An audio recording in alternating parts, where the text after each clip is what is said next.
All right, so thank you for tuning in to Chomping at the Bit. I'm Kyle Edwards, of course. Um, so thank you for coming over, checking out this episode. This episode is going to take a look at the NHL. Now, if you're a fan, you probably understand some of the changes that happened this past offseason into the new season that starts on Tuesday. And if you are a fan, you may not know. Talk about that a little bit. We'll talk about the potential for the NHL with these changes that they've made. Because I do think there's a big opportunity for them to gain in popularity as well as maybe move up in the rank of pro sports in North America. Because right now you would probably slot them behind, NFL 1, NBA 2. I guess you would go MLB 3, the NHL 4, maybe MLS 5. That's rough. And that kind of depends on where you view MLS. But yeah, I think NHL has the opportunity to move up. And with the season starting Tuesday, I wanted to talk about my Bruins team and kind of, what I see them doing. And is this possibly a last run for what's left of that core of the team that won the Stanley Cup Finals a few years ago? And we'll probably look at a few other teams, because by talking about the Bruins, can't really do that without looking how they stack up against other teams in the Eastern Conference as well as the Western Conference.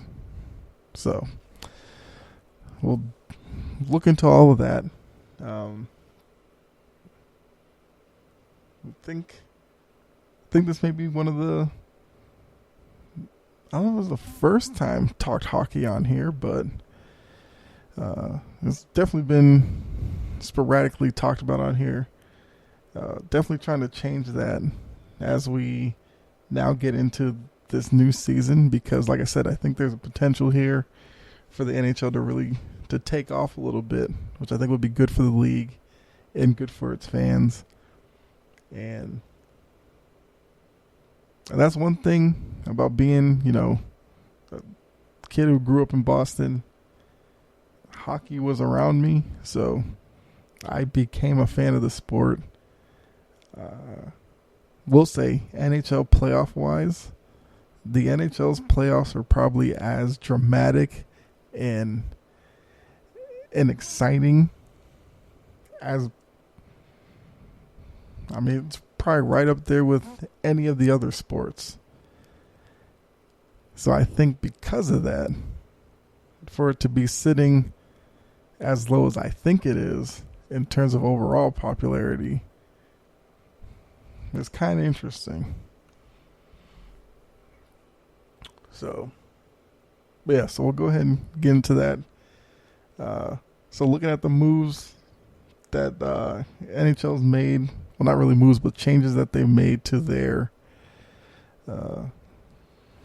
organization and all that. So gone are the days where, okay, let's back up a little bit. So when I first started watching hockey as a kid, like I said, I mainly watched Bruins only, so I watched on the local network. But as I got older and kind of expanded to watching national games and all that, always remembered NHL on ESPN. They had they had a video game. I remember because I remember playing it which had like an iconic theme song. But then it kind of fell out of favor with ESPN. It became an afterthought on SportsCenter and stuff like that. Eventually left ESPN and went to I want to say it went to Versus, which, I mean, it was a channel that most people, if they had it, couldn't find it. So it hurt the popularity because the exposure wasn't there like it was on ESPN.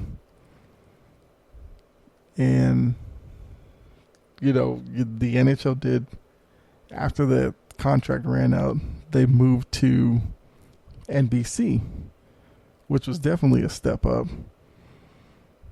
But, on NBC, that was mainly, I think, a Sunday game, then playoffs. Some of the playoffs were on NBC, but by going with NBC, a lot of the coverage was spread out amongst NBC Sports, like USA, and all that kind of stuff. Well, fast forward to this season, they're going to be on ESPN and TNT, which, when TNT got into hockey, it was kind of a shock to me. I didn't know that they were interested like that. But I think the key here is being back on ESPN, and now with the streaming service of ESPN Plus, and then with that, Hulu, I think now hockey can be exposed to a much bigger crowd. And if the production's done right, I think because of that, it could really take off. And, I've talked about in previous episodes how baseball, I think, is continuing to bleed popularity based off of their game becoming kind of stale and timing wise very long with a lot of periods of downtime. NHL is one of those sports where it's up and down, nonstop action with a few pauses in action because like a TV timeout or something. So if it catches on, then I could definitely see them overtaking baseball, not right away, but years down the road. And it will be, of importance that once this deal with ESPN comes up, that they renew it, because then that shows that ESPN's invested and it's doing something for them as well. So, like I said, the potential's there. ESPN has hockey guys, so I'm not really worried about them there. I'm interested to see the breakdown of how often ESPN will show games. If it'll just be like special, like opening night, maybe All-Star weekend, and like a game here or there. I'm sure they'll probably put a bunch of games on ESPN Plus, which was great. I'm sure by this point most people have ESPN Plus. If they don't, I want to say it's like $5.99 a month for that. Or for a lot of people who have Disney Plus and Hulu, you add it to the bundle, it's like $13.99. But $13.99 for the three of them, not like an additional. So it's not too bad. So I was looking up kind of more into TNT's role in all of this, because ESPN, I think I kind of get what they're going to be doing. TNT is kind of bringing some fresh elements to how they're going to cover hockey. When I was looking at it, the first thing I saw was they're going to do something with a drone view pregame. I think it's just pregame, but it's like a cool thing where they're going to have like a drone going around the arena, watching the players warming up and all that. And I think that's a cool thing. Some may call it gimmicky or something, but at least it's something different. In any league that tries to do something different with their coverage and all that, I'm for it. Because, like I said just a few minutes ago, baseball's issue is you turn on the game now. I mean, it's basically cut and paste from the 90s, the 80s, all that. The only thing that changes are the players and maybe their approach. But, you know, talking about hockey here. So, I think that's cool. I believe TNT, with like their studio talents and all that, they're kind of bringing guys from NHL Network. So, it'll be recognizable people. I believe the studio show will be hosted by Liam McHugh, who did work for NBC. So, bringing him over to TNT, I mean, it's good because that's a face people will recognize. And they have, like, I think it's a lot of former players, like I said, from NHL Network, working with TNT. So, you know, they're not bringing on some random personalities who may be attached to TNT who may not know the most about hockey. You can't really start out that way. So that's definitely smart on their part. So, yeah, like I said, I think it's a great thing. And with TNT, I guess my one last point with them, if you watch NBA on TNT with Inside the NBA, that's the show on TNT, Charles Barkley talks about hockey periodically on there. He talks about how much of a fan he is. So now with it being on the network, you know they'll be promoting it, which with Inside the NBA is a very popular show. So now you might get some NBA viewers who may tune in for some NHL coverage. So it'd be smart on their part to do some cross promotion there. But yeah, I think it's a big win for the league. So now more to, I guess, actual season, like play on the ice.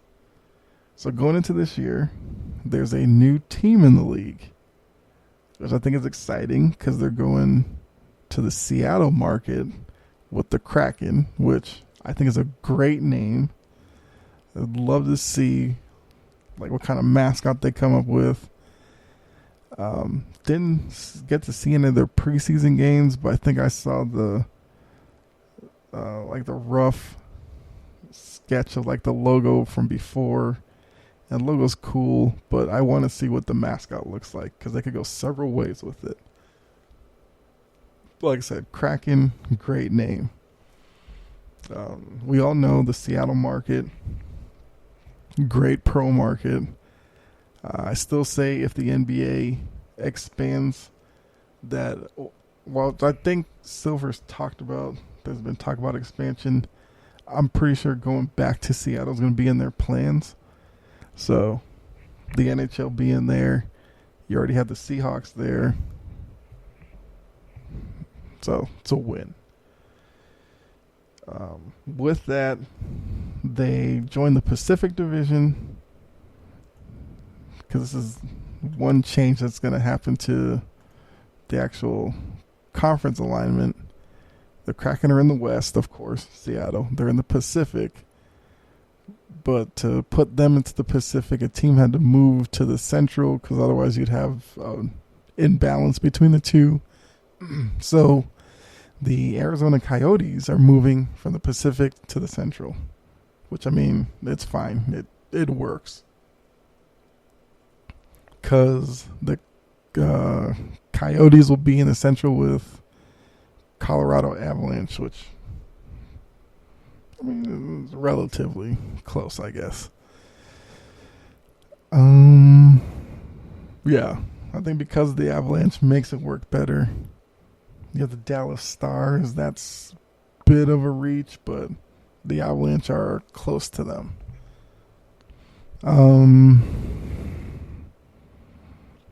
like I said, Seattle and the Pacific, it works because the Pacific is all the California teams. You got Vancouver, natural, yeah, Vancouver isn't too far from Seattle, so works perfectly. You have a rival right there built in, Seattle and Vancouver. But then other changes to the conference alignment. No more of the temporary alignment from last year with the shortened season where they went with, an all-Canadian division, and they did it more localized, to limit travel with the whole COVID and all that, which COVID's still an issue, but it's not as bad as it was last year. So they've gone back to the traditional alignment outside of, Seattle and Arizona. So, so you get your natural rivalries back, because it was weird not seeing the Bruins play the Canadians, because the Canadians, like I said, were in the all-Canadian division. And I think it was Tampa Bay. Tampa Bay wasn't with them either, so now more traditional. Perfect. Yeah, that's the only real change conference-wise. So, good. Funny, though, when they did go to the temporary lineup, I did think at first, would it be something that they would stick to? But then, remembering that, like I said, Bruins-Canadians wouldn't happen, or Bruins-Senators, or Bruin-Maple Leafs, which is another big rivalry. Yeah, I don't think the league could have really handled separating all of that out. But, speaking of conference alignment, I guess that's a great segue into my Bruins. So, the temporary alignment, the Bruins had a tough group because they had like the Penguins, the Capitals, the Flyers, Rangers, Islanders, all that within their grouping. That's been split up. And I guess quickly, my first thought when looking at the Bruins is, we all know that Bergeron, Marchand, and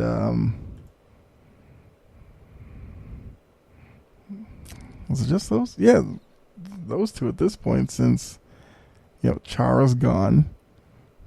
He's been gone for 2 years now, and Tuukka's not with the team as he's dealing with, he had hip surgery or something. So he's just out there, but he's made it known that he would want to come back to the Bruins. We'll have to see. He probably won't be ready until like January, February anyway. And the Bruins are going with Swayman in goal.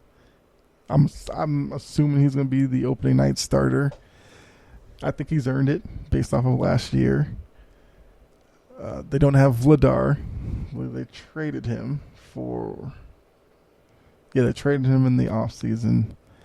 They have... They pronounce it Linus Ullmark as his backup. But as we've seen in the postseason, he's definitely able to be a starting goalie, but I think you have to go with Swayman here. He's just too promising to not give him the first shot at it. I mean, if he struggles, then yeah, you can turn to Ullmark and you'll be fine. But I just like the way Swayman plays. He was a big surprise, like I said, last year. Because he was a rookie. He was just kind of thrust into everything. And he handled it very well. Played in big games and performed beyond what I would expected from him.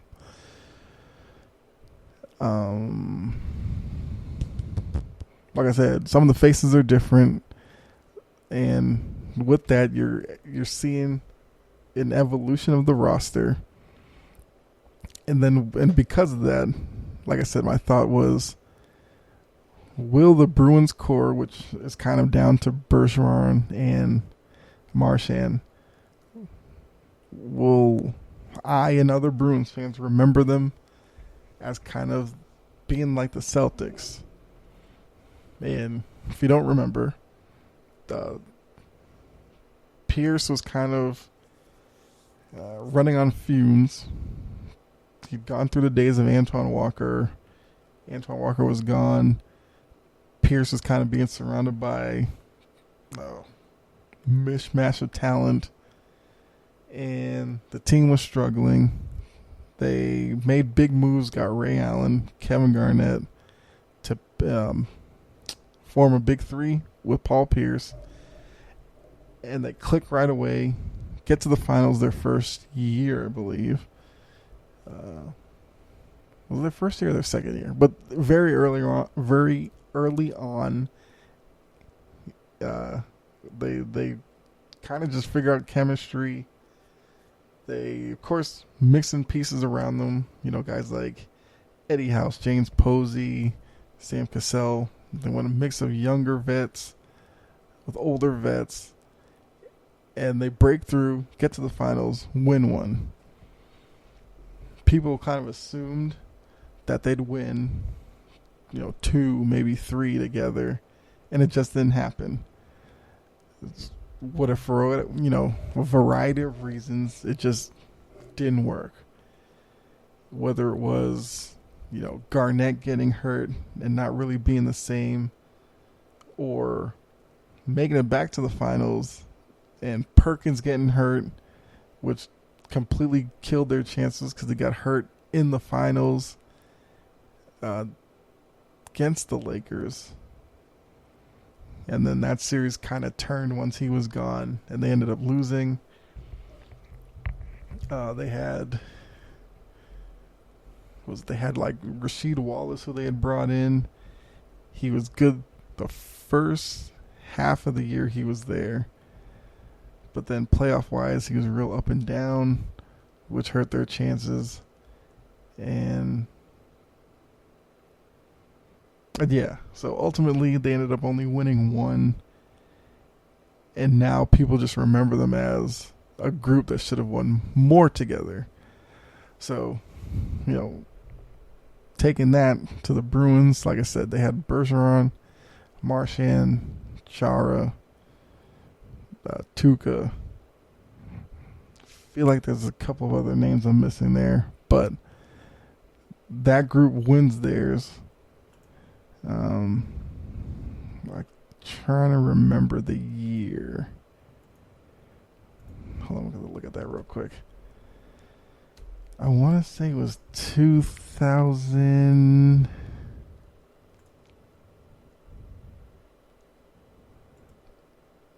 I want to say mid-2010s. It's a complete shot in the dark. Let's see. Okay, what do we do? What's this list here? Okay, yeah. So Bruins 2011? Yeah, 2011. Okay, so I said mid-2010s. It was actually early 2010s. So yeah, they're kind of on the same flow as that Celtics team because, look, 2011, they win it all. They beat Vancouver. Remember that series. And then they get back to the finals in 2013. They lose in heartbreaking fashion to the Blackhawks. If I remember correctly, it was a Game 7. And the Blackhawks scored, it was like 2 goals late in the third period to take the lead and ultimately win it. And then there's a little bit of a break. And then 6 years later, 2019, they get back there, go into it as the favorites, but go up against a Blues team that was, just a team of destiny. They had like a horrid start to the season. Were well out of the playoffs. Went on unimaginable hot streak late in the year, made the playoffs, went through the Western Conference, got to the to the Stanley Cup Finals, going up against a great Bruins team, and St. Louis they mucked it up, played tough, grimy hockey, which you normally equate to the Bruins, but in that period between 2013 and 19, they had like a little shift in their makeup because the problem was they were going up against a lot of fast teams in the Eastern Conference, like the Lightning and Canadians and the Leafs like that. So they kind of changed who they were to match them, only to get to the finals and go up against a team that, if they were the way that they were before, the big bad Bruins, would have been a better matchup for them. So, funny how that worked out. And then, of course, since then, they've been a perennial playoff team. Last year, they lost to the Islanders, and I think a lot of people thought they could have made a Stanley Cup run last year. So now, going into this year, they have some new faces and some faces you remember. But I think with Cassidy, their coach, I think he's great for the team because he kind of fits the makeup of the other Boston coaches. He's very straightforward. He talks more to the media than like Belichick does, but everybody does. But he's very straightforward. I mean, he lets you know when the team isn't good, and he kind of like Belichick. He will really focus on the areas where the team is kind of falling short. He doesn't just go around, just heaping praise on everybody, because he wants to keep players focused on continuing to get better. So, this year, of course, the major factors for the team will be Bergeron, Marchand, of course, but then Taylor Hall, who's the guy they brought in trade deadline last year, and I like the way he played. He kind of struggled in that Islanders series, but he wanted to be back in Boston. They brought him back, and I'm expecting a really big year out of him. Now a full season with the Bruins. Defense, you'll notice, like I said, Chara's gone, but he's been gone. They don't have, oh my God, what's his name? I think he went to, like, Detroit or something. Oh my goodness. I had his name like a couple minutes ago and now I lost it. But defensively, yes, like I said, they have like Mike Riley, who they brought in, and they're kind of going with a younger group, with Carlo and McAvoy as kind of the new lead pair. Like I said, there's so many years it was Chara as the rock back there, but McAvoy is the new up and comer, looking like the new, hopefully the new, Bruins defenseman that locks down their area of the ice and becomes, nationally known great defenseman, kind of taking over what Chara was. I already talked about the goalies, Swayman, Ullmark are there. Rask, I'm sure, will be back at some point. But just going up and down the roster, you're seeing new blood being infused in. Pasternak is there. He's 25. So you know what you're going to get out of him. He's going to give you plenty of goals. And I'm not going to go through the whole roster because that's whatever. But yeah, that's the main thing. Pastrnak, Bergeron, Marchand, that top line. Know what it is all about with them. They made a lot of changes, second and third line, which I like. And I think they have the talent to make a run. Of course, it's going to be predicated on the goalie position and how well they can stand up. And like I said, I have faith in Swayman and Olmark, and if they do falter, you do have Rask to maybe fall back on depending how he looks from the hip injury. But just quickly, I guess to end this, last thing I'll mention is looking at their division, the Atlantic. I mean, the usual suspects are there that you worry about. The Lightning, they're going to be tough because it just always seemed to be. Canadians, wait and see with them because the Canadians have kind of fallen off the last few years. Ottawa, Buffalo, not good.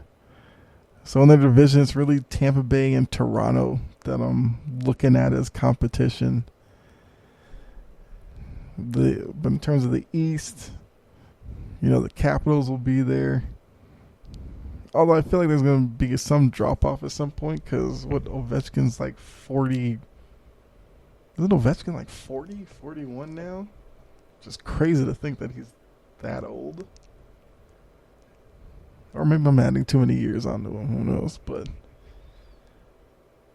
yeah, the Capitals are always there in the playoffs, and it seems like they seem to match up with the Bruins at some point. Penguins. I think the Penguins have some injury issues, so. And then the rest of the division, yeah. So in terms of the East, I'm looking at Toronto, Tampa, maybe Philly, Washington as their real competition. But stack the Bruins up against any of them. I think the Bruins can hold their own. So I would not be surprised if this Bruins team made a run. And like I said, I think, Pastrnak being younger, and he's been a big part of extending Bergeron and Marchand's effectiveness. And I think because of that Blues series that they lost, I just think they deserve a second championship for the two of them at this point. I'm hoping this year is the year that they do it. But you got to play the games, of course. But yeah, so I guess to wrap it all up, the move to ESPN TNT is great for them. I'm excited to see what the broadcast looks like. I want to see the whole drone thing, for a regular season game, see how that looks. See what ESPN does now that it's on their broadcast schedule. Of course, they'll pay more attention to it now. And see how far it takes the NHL. Of course, I don't see them overtaking the NFL or NBA. But could they somehow get to third? I don't see why not. If MLB continues to fall off, and like I said, I think I said a few episodes ago, Major League Baseball has collective bargaining talks to go through this offseason. And of all the pro sport leagues, we know Major League Baseball has had their work stoppages. So if they somehow screw themselves and have a work stoppage next year, I think that opens the door wide open for the NHL to take over. And don't sleep on MLS. I haven't talked a lot of MLS on here, but I do watch MLS games. And I know there's a lot of hesitation in this country with soccer at first, but you look around MLS, you are seeing growing fan bases. I've been to I think a couple of Atlanta United games. Fans there are great. Like most MLS teams, they have like that one section of like the real crazy fans that you see a lot on TV. They have the same thing down here in Atlanta. But yeah, when they're going well, it's like a lot of Atlanta teams. The team's really good. The support's there. I mean, that's like most teams anywhere, so yeah. But that place can get loud and all that, so then just go around. New England, you watch a New England game, the Revolution, and they're a top team in MLS. Fans are great. You got the Timbers where they have like the lumberjack cutting the tree trunk every time they score a goal. Great atmosphere. Galaxy, great. So it's growing. So if you haven't gotten on board with that league yet, it could potentially move up. Maybe them and NHL move up together, bypass Major League Baseball, and baseball falls completely off to the bottom. But I think both those leagues are primed to do so. So definitely something to look at in the future. So like I said, the deal with ESPN and TNT's for a few years, I think till like 2027, 2028. So if I'm still doing this podcast by then, we'll have to revisit and see how popular NHL became with that deal. So yeah, I think that's a good stopping point for this episode. See, I talked hockey on here, so I'm sure hockey fans will be happy. But yeah, so thanks for tuning in. Hope you enjoyed it. Like I said, finally talked hockey. Probably talk a little bit more once the season starts. See how the Bruins are doing. Yeah, if they go well, I'll talk about them. If they start a little slow, I might rant about them. Well, so we'll have to see. But yeah, thanks for tuning in again. If you're new, hope you enjoyed it. You can go back and check some older episodes, but definitely come back and, I guess, join the community and like and subscribe. That way when I drop new episodes, you can tune into them and check them out. Follow me on Twitter @Choppin' Podcast. Do a lot of sports talk on there. We'll tweet based on whatever game I'm watching. And most times I watch multiple games, so yeah, definitely interact with me there. But I mean, you know what to do. Like, subscribe, review, rate, all that good stuff. So thanks again. Be safe out there. God bless. I'll catch you in the next episode. And speaking of the next episode, I will talk about college football. We're about halfway through the season, so I'll give you my thoughts on the first half, some things I've noticed. Talk about playoff expansion again. What does this season kind of, I guess, reveal to me about playoff expansion? So that's going to be the next episode. So definitely tune in for that. But yeah, have a good one, and I'm out. All right.